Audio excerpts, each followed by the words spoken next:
বাউল সম্রাট ফকির লালন সাইজির ১৩৫তম তিরোধান দিবস উপলক্ষে কুষ্টিয়ার ছেউরিয়ায় শুরু হয়েছে ৩ দিনব্যাপী লালন উৎসব। এ নিয়ে আরো জানাতে যুক্ত হচ্ছেন সহকর্মী নাহিদ হাসান তিতাস। তিতাস, লালন আখড়ায় সাধু ভক্তদের সমাগম কেমন দেখছেন, বিস্তারিত জানাবেন।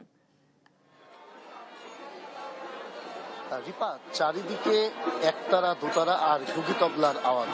লালন সঙ্গীতে মুখরিত সাইজির আখড়াবাড়ি। সাধু বাউলেরা এসেছেন, আসন গেড়ে বসেছেন, বসে লালনের যে আধ্যাত্মিক বাণী সেই বাণীগুলা কিন্তু প্রচার করছেন। এখন বর্তমানে সাধু বাউল অনুসারীদের পদচারণায় একেবারে মুখরিত লালনের আখড়াবাড়ি।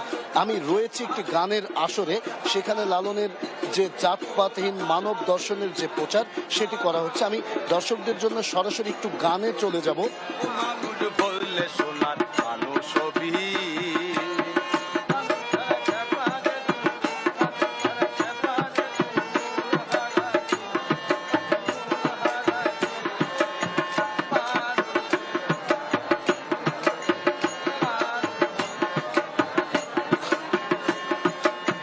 বিজলে মিম বলে সোনার মানুষ জলে, বিজলে মিম বলে সোনার মানুষ জলে, মানুষ গুরুর কৃপা হলে,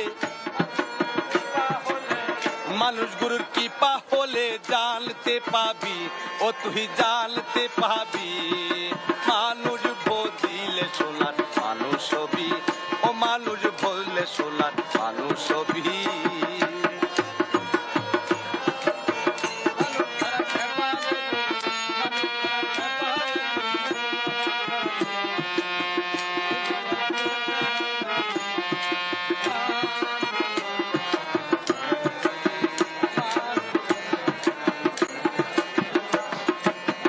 মানুষে মানুষ গাথা, দেখ না তেমন আলোক লতা, মানুষে মানুষ গাথা, দেখ না তেমন আলোক লতা, জেনে শুনে মুড়াও মাথা,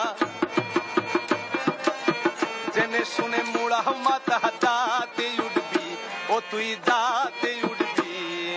মানুষ বদিলে সোনার মানুষ হবি, ও মানুষ বললে সোনার মানুষ হবি।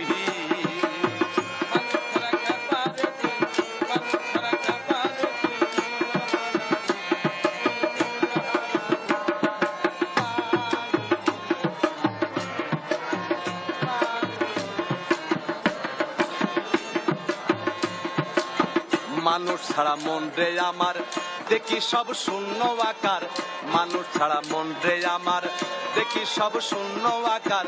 লালন বলে মানুষ আকার, লালন বলে মানুষ আকার, বুঝলে এভাবেই গানে গানে লালনের যে আখড়াবাড়ি, সেখানে কিন্তু সাধু এবং বাউলেরা লালনের যে আধ্যাত্মিক যে বাণীগুলো সেগুলো প্রচার করে চলেছেন।